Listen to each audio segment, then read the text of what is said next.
네, 오늘 저는 세상이 감당할 수 없는 사람들이라는 제목으로 히브리서 11장 38절에 있는 말씀을 본문으로 해서 하나님께서 주신 은혜를 살펴보고자 합니다.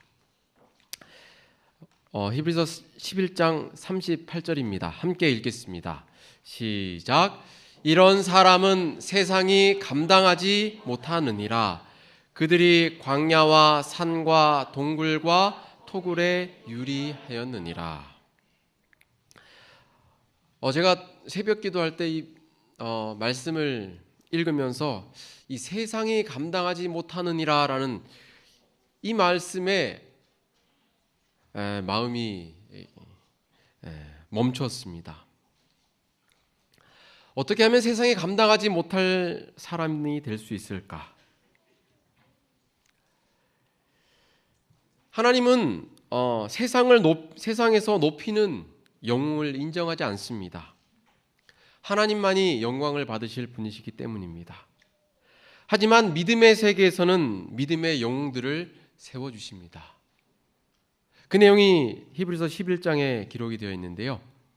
33절에서는 그들이 세상의 많은 도전과 유혹에도 굴복하지 않고 세상을 이길 수 있는 비결을 이야기합니다. 그것이 바로 믿음이었습니다. 히브리서 11장 33절입니다. 함께 읽어볼까요? 시작. 그럼 믿음으로 나라들을 이기기도 하며 의를 행하기도 하며 약속을 받기도 하며 사자들의 입을 막기도 하며. 어떤 환경이나 상황에서도 믿음을 간직하며 살았기 때문에 세상이 감당하지 못하는 사람이라는 인정을 받게 된다는 것입니다. 여기서 말하는 믿음으로는 행함이 있는 믿음이었습니다. 다시 말해서 삶에서 마주하는 수많은 선택의 순간마다 자기의 유익이 아니라 하나님께서 원하시는 것을 선택한 것이었다는 사실입니다. 저 여러분이 살면서 선택의 기로에 설 때 세상이 감당하지 못할 사람, 어떻게 하면 하나님께서 원하시는 삶을 살까라는 생각을 하게 되시길 간절히 소망합니다. 감사하게도 어제 10시간의 수술을 받으신 우리 남희숙 집사님께서 오늘 아침 8시 20분경에 깨어나셨다고 합니다. 함께 기도해 주신 모든 성도님들께 감사를 드립니다. 기도하는 사람은 세상이 감당할 수 없는 사람들일 것입니다. 기도로 우리 모두 세상이 감당할 수 없는 그런 저 여러분들이 되시길 간절히 소망합니다. 그러면 세상이 감당할 수 없는 사람의 특징은 어떤 특징이 있을까요? 첫 번째, 믿음으로 하나님을 기쁘시게 하는 사람이라는 생각을 해보게 되었습니다. 우리 히브리서 11장 5절과 6절에 있는 말씀 함께 읽어볼까요? 시작. 믿음으로 에녹은 죽음을 맛보지 않고 옮겨졌으니 하나님이 그를 옮기심으로 다시 보이지 아니하였느니라. 그는 옮겨지기 전에 하나님을 기쁘시게 하는 자라 하는 증거를 받았느니라. 믿음이 없이는 하나님을 기쁘시게 하지 못하나니 하나님께 나아가는 자는 반드시 그가 계신 것과 또한 그가 자기를 찾는 자들에게 상 주시는 이심을 믿어야 할지니라.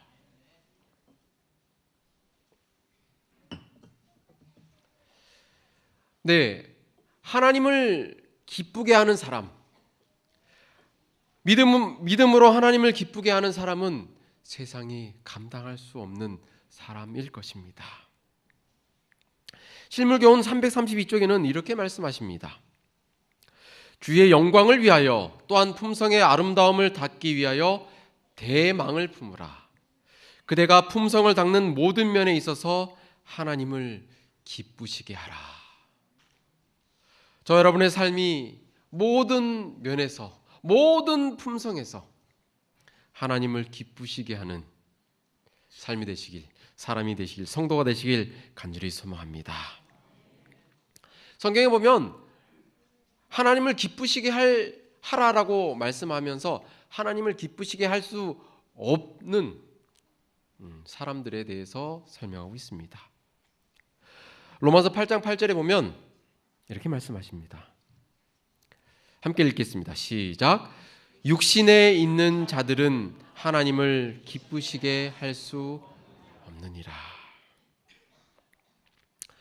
육신에 있는 사람은 하나님을 기쁘시게 할 수 없다라고 말씀하십니다. 그럼 어떤 사람이 하나님을 기쁘시게 할 수 있을까요? 영에 속한 사람입니다. 영에 속한 사람들은 어떤 모습을 할까요? 하나님의 말씀에 충성하고 순종합니다. 하나님은 이런 충성과 순종을 기뻐하십니다. 우리도 믿음으로 하나님 말씀에 충성하고 순종함으로 하나님을 기쁘시게 하는 그런 모든 삶이 되길 간절히 소망합니다. 그러면 어떻게 하면 하나님을 기쁘시게 할 수 있을까요? 히브리서 11장에는 믿음으로라고 해서 믿음의 선조들을 소개하고 있습니다. 5절에서 에녹은 하늘로 옮겨지기 전에 하나님을 기쁘시게 하는 자라라는 증거를 받았다라고 기록합니다. 에녹이 속한 세상은 어땠을까요? 너무나도 악해서 하나님께서 물로 세상을 심판하시기로 결정하셨습니다.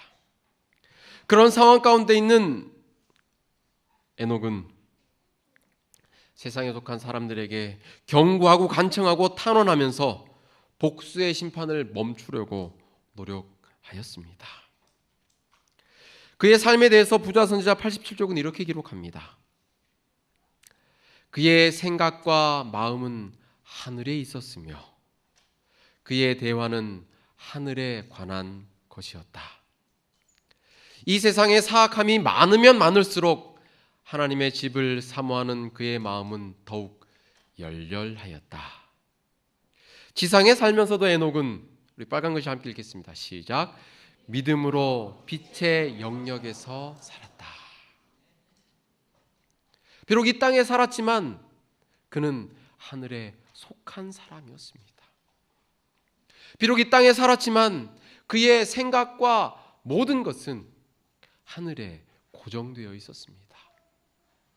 그래서 그는 세상이 감당할 수 없는 사람이었습니다. 그래서 그는 하나님께서 그를 300년 동안 함께 하나님과 동행한 다음에 하나님께서 그를 하늘로 데리고 가신 것입니다. 노아는 어떻습니까? 노아도 말씀을 믿고 순종함으로 하나님을 기쁘시게 하였습니다. 어떻게 기쁘시게 했을까요? 이게 하나님께서 노아에게 명령하신 방주를 지어라라고 하신 그 모형대로 그 크기대로 방주를 지은 모습인데요. 얼마나 큰 방주인지를 우리는 생각해 볼 수 있습니다. 노아가 이 방주를 짓는데 몇 년 걸렸는지 아시죠? 120년 걸렸습니다. 이 120년 동안 그 당시에는 비도 없었는데 이 방주를 지으면서 노아는 어떤 이야기를 들었을까요? 저 바보, 쓸데없는 짓을 한 사람. 세상 사람들의 보기에는 120년 동안 노아의 행동이 매우 쓸데없는 행동이었을 것입니다. 반면 노아는 어땠을까요? 이 방주를 짓기 위해서 부자선자에는 이렇게 기록합니다. 그는 하나님께서 말씀하신 것을 그대로 믿는 모본을 세상에 보여주었다.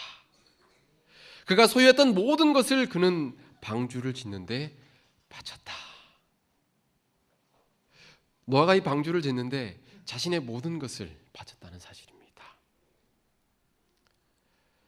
여러분도 하나님께서 방주를 지으라면 여러분의 전 재산을 들여서 배를 지을 마음이 있으십니까? 하나님께서 말씀하신 것을 그대로 믿는 모본을 세상에 나타내는 저와 여러분들이 되시길 간절히 소망합니다. 그런 사람들을, 이런 믿음이 하나님을 기쁘시게 한다는 사실입니다. 아브라함은 어떻습니까? 믿음의 조상 아브라함은 하나님을 전폭적으로 신뢰하는 사람이었습니다. 하나님께서 떠나라고 할 때 그는 어디로 갈지, 어떻게 갈지 정확한 목적지가 없이 그는 하나님의 말씀을 전적으로 순종했습니다. 그러므로 믿음으로 하나님을 기쁘시게 했을 뿐만 아니라 하나님의 약속이 이루어질 것을 그의 생전에 경험하지 못하고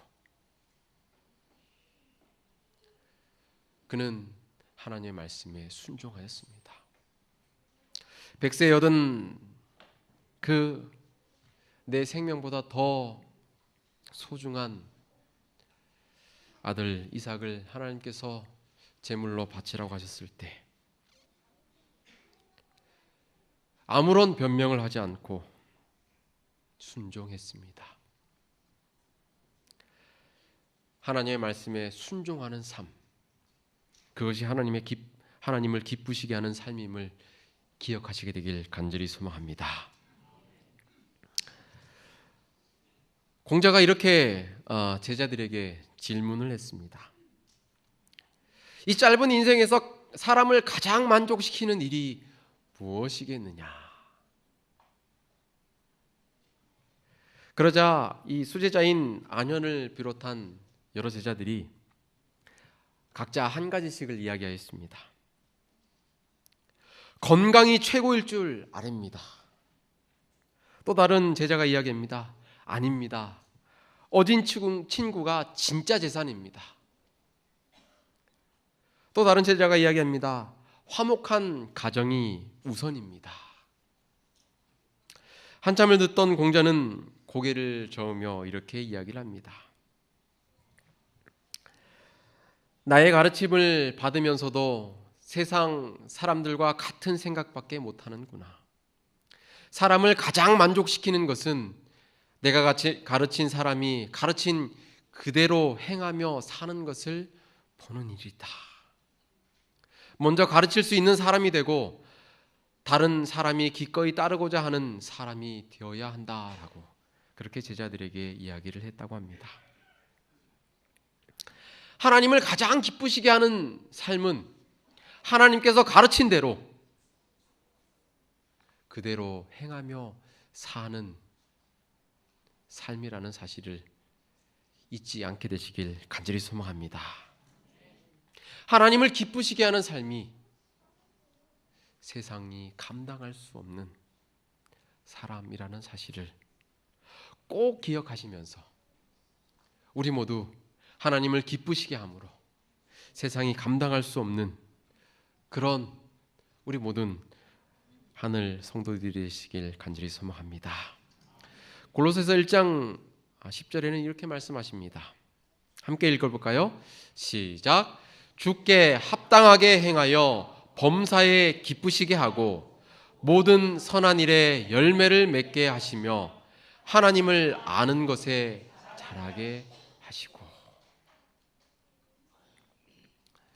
주께 합당하게 행함으로 말미암아 범사에 하나님을 기쁘시게 하는 그런 저 여러분들의 삶이 되시길 간절히 소망합니다. 예수님께서는 이미 우리에게 필요한 모든 것을 가르쳐 주셨습니다. 예수님을 믿음으로 따르는 우리는 마땅히 행하리를 알며 그것을 지키고자 하는 사람들입니다. 네. 혹시 예수님이 웃으시는 모습 보셨습니까? 보셨어요? 어디서 보셨습니까? 그림에서 보셨습니까? 네. 네. 저는 이 말이 생각났습니다. 우리 밑에 있는 문구 함께 읽어볼까요? 시작. 예수님이 웃으셨다. 나 때문에. 우리 모든 이 자리에 계신 분들이 나 때문에 예수님이 웃으시면 좋겠습니다.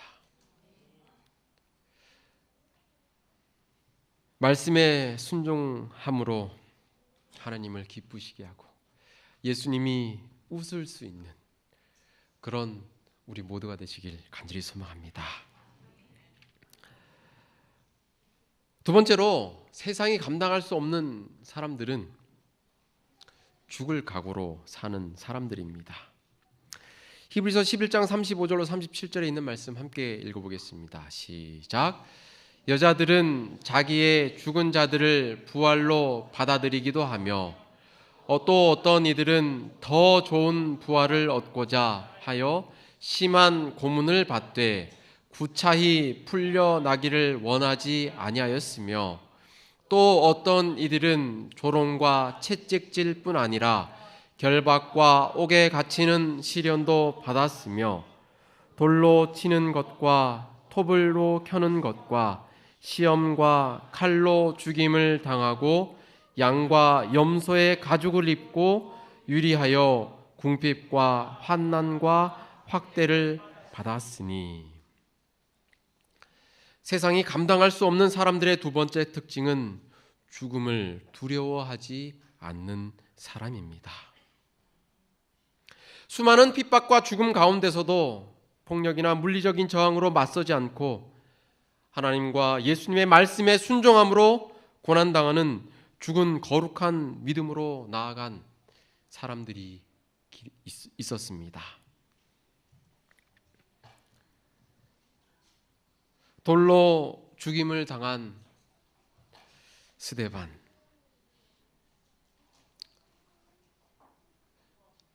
예수님의 이름으로 예수님을 위해 목숨을 바친 이들의 공통적인 모습은 죽으면서도 순교를 당하면서도 평온했다는 사실입니다. 또 톱으로 켬을 당한 이사야, 그는 하나님의 말씀을 온전히 하나님께서 주신 그대로 전함으로 말미암아 하나님의 나라에서 하나님께서 세우신 그 왕에게 톱으로 켬을 당했습니다. 칼로 죽임을 당한 사람이 있습니다. 예수님을 예수님에게 침례를 베푼 침례 요한이었습니다.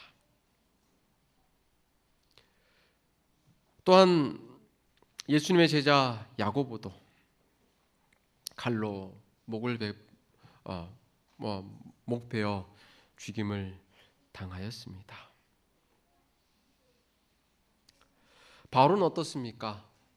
그도 역시 칼로 죽임을 당하였습니다.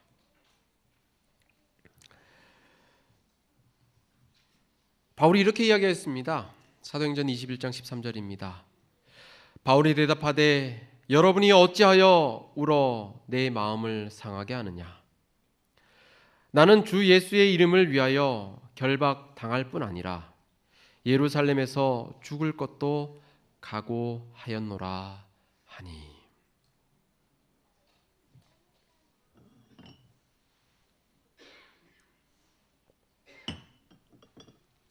그렇습니다. 바울은 자신이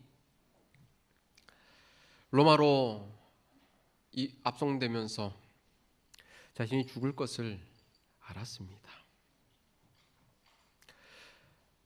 하지만 그는 죽을 것도 각오하였다라고 고백합니다.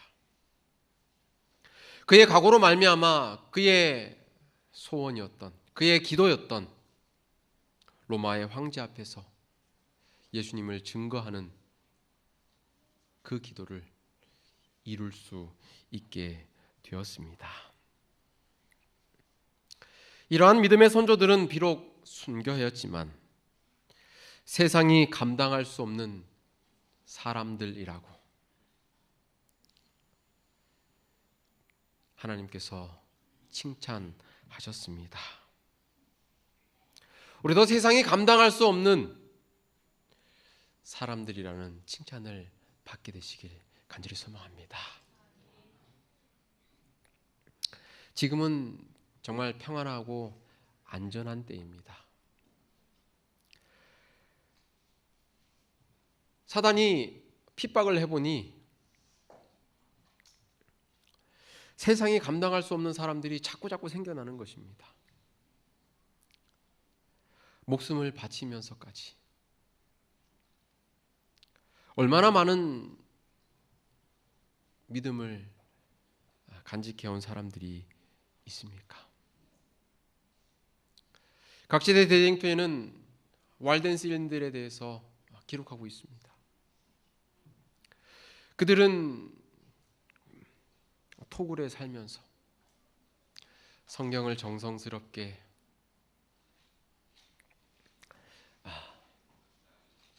필사합니다.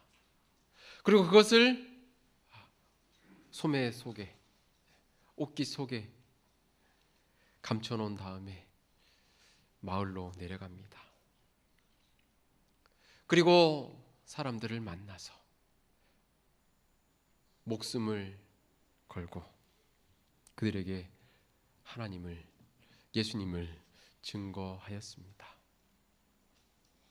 혹 붙잡히면 그들은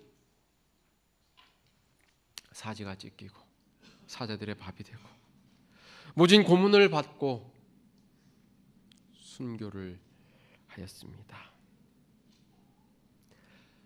하지만 성경은 그들을 일컬어 세상이 감당할 수 없는 사람이라고 기록하였습니다. 여러분, 죽음이 두려우십니까? 두렵다고, 죽음이 두려운 것은 당연합니다. 하지만 세상이 감당할 수 없는 사람은 죽을 각오로 예수님의 말씀을 순종하고 충성하는 사람들임을 잊지 않게 되시길 간절히 소망합니다. 지금부터 죽을 각오로 주님을 따르기로 결심하시게 되길 간절히 소망합니다. 이 세상에 가지고 있는 모든 것들을 하나님의 명령이라면, 하나님의 말씀이라면 버릴 줄 아는 그런 훈련을 하게 되시길 소망합니다. 한 이야기를 들려드리고자 합니다. 북한 이야기인데요. 1972년 김일성 대통령의 지시로 평양에서부터 개성까지 고속도로를 놓게 되었습니다.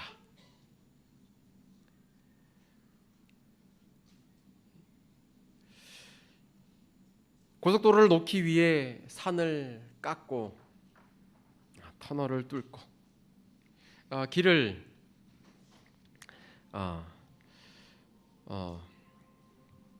개간하게 됩니다.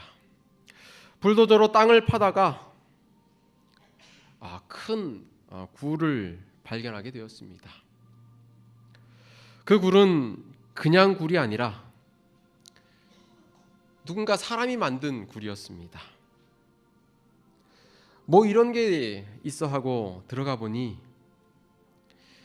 20여 명이 그 땅굴 속에 살고 있었습니다. 1953년부터 1972년까지 무려 19년 동안이나 그 땅굴에 살았던 것입니다. 남자 여자 할 것 없이 다 장발이었고 20여 명 중 대부분이 어른이었고 13살 그리고 14살 난 어린이가 있었습니다. 이들은 모두 끌어내어 재판을 하게 되었고 사형 선고가 내려졌습니다. 인민재판소에서 그들은 형을 집행하였습니다. 첫째, 가장 어린 13살짜리 아이가 사형 선고를 받게 됩니다. 이 13살짜리는 목을 매서 죽이는 형을 받게 됩니다. 왜냐하면 총알이 아까우니까요. 밧줄만 있으면 되니까 이 아이를 의자에 올려놓고 밧줄로 목을 걸니다. 이 아이는 무서운지 엄마! 엄마! 하고 부릅니다.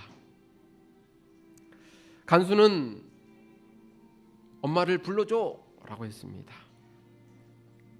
마찬가지로 사형 집행을 위해 대기하고 있던 그곳에서 엄마가 한 여인이 나옵니다.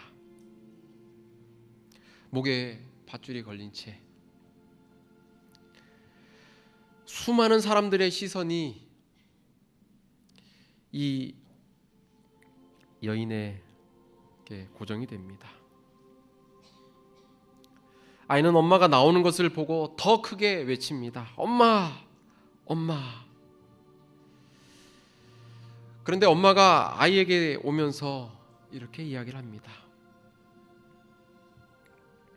예수님 만나러 가는 길에 소리 지르고 악을 쓰고 울고 그래. 이쁘게 가. 이 말을 듣고 아이가 죄송합니다 라고 이렇게 엄마에게 이야기합니다. 그 모자의 대화를 듣고 있던 간수가 화가 난 나머지 아이가 올라선 그 의자를 툭 쳐버립니다. 그 바람에 아이는 밧줄에 매어서 손으로 이렇게 밧줄을 잡게 됩니다. 그 모습을 본 엄마가 밑에서 이렇게 이야기했다고 합니다. 이 아저씨 미워하지 마라. 이 아저씨 미워하지 마라.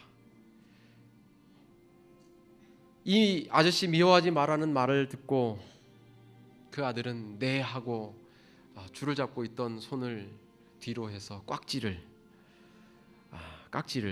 낍니다. 그 다음 두 번째 끌려 나온 사람은 이 아이의 형이었습니다. 그는 엄마를 보고 엄마 고마워 라고 이야기했습니다. 엄마는 그 아들에게 뭐가 고마운데? 라고 물었습니다. 아들은 이야기합니다. 나 천국 가게 인도해줬잖아. 엄마는 이야기합니다. 그래, 조금 후에 보자. 내 어머니. 그리고 이 아이의 형은 이렇게 자신에게 형을 집행하는 아저씨에게 이야기합니다. 아저씨가 동생도 죽였고 나도 죽이고 어머니도 죽일 건데 그래도 아저씨를 사랑하는 분이 계세요. 멋쩍은 아저씨가 누군데? 라고 이야기를 했습니다. 그 큰 형은 예수님이요 라고 대답을 하였습니다. 세 번째로 끌려 나온 사람은 김태용 목사님이었습니다. 이 목사님은 발가벗긴 채 땅에 누우라고 명령했습니다. 손을 이렇게 드니까 손을 바닥에 내리라고 이야기하였습니다. 그리고는 도로를 포장할 때 사용하는 커다란 바퀴로 그 목사님의 발끝부터 으깨기 시작하는데 목사님의 입에서는 찬양이 나옵니다. 내 구주 예수를 더욱 사랑, 더욱 사랑. 이런 사람은 세상이 감당할 수가 없습니다. 세상이 감당할 수 없는 이런 사람, 저와 여러분들이 되시길 간절히 소망합니다. 우리의 역사에는, 기독교의 역사에는 죽음을 각오로 믿음을 간직한 많은 사람들이 있었습니다. 이들이 이런 죽음을 각오할 수 있었던 것은 하나님께서 지금 우리들이 살고 있는 이 세상보다 더 좋은 것을 예비하고 있다는 믿음이 있었기 때문입니다. 히브리서 11장 40절에는 이는 하나님이 우리를 위하여 더 좋은 것을 예비하셨은즉 이라고 기록하고 있습니다. 세상이 감당하지 못하는 믿음은 이처럼 더 좋은 것이 예비되어 있다는 사실을 믿고 오직 하나님의 나라를 바라보는 믿음이라는 사실입니다. 사랑하는 성도 여러분, 지금부터 죽을 각오로 예수님을 충성하는 삶을 훈련하시게 되길 간절히 소망합니다. 히브리서 11장에는 많은 믿음의 조상들이 나옵니다. 그들이 하나같이 훌륭한 사람들이 아니었습니다. 하지만 그들의 공통점은 믿음으로 보이지 않는 하나님을 바라보았다는 사실입니다. 비록 내가 이 땅에서는 경험하지 못할 것이지만 더 나은 본향을 사모하였다는 사실입니다. 눈앞에 있는 것을 바라보는 것이 아니라 저 멀리 예수님께서 재림하실, 그리고 예수님께서 예비하신 그 하늘 도성을 바라보고 사모하는 우리 모든 마석 하늘 성도들이 되시길 간절히 소망합니다. 그럼 세상이 감당할 수 없는 사람은 누가 감당하실까요? 저는 세상이 감당할 수 없는 사람을 하나님께서는 감당하실 수 있다라고 발견하게 되었습니다. 우리 모두 세상이 감당할 수 없는 사람, 그래서 하나님이 감당하시는 저와 여러분들이 모두 되시길 우리 주님의 이름으로 간절히 축원하면서 말씀을 드리겠습니다.